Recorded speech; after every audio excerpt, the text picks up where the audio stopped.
भारतात पुरुषप्रधान संस्कृतीनुसार राजकारण सुरू झालं, पण त्यात महिलांवर होणारा अन्याय एका भारतीय महिलेनेच संपुष्टात आणला। त्या होत्या भारतातल्या पहिल्या पॉलिटिशियन सरोजिनी नायडू।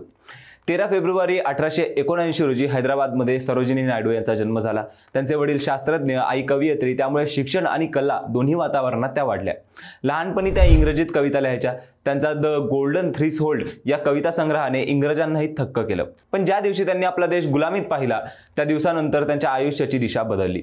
कविता बाजूला ठेवून त्यांनी देशासाठी आवाज उठवला।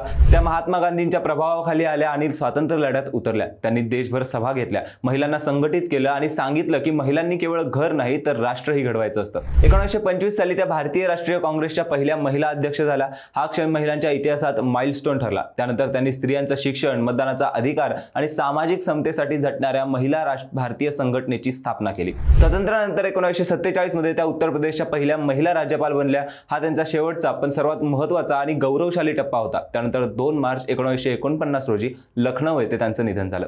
सरोजिनी नायडू यांचं आयुष्य म्हणजे प्रवास, शब्दांनी प्रेरणा देणारा आणि कृतीने दिशा देणारं। ही स्त्री आजही भारतीय महिलांच्या राजकीय प्रवासाची पहिली पायरी मानली जाते।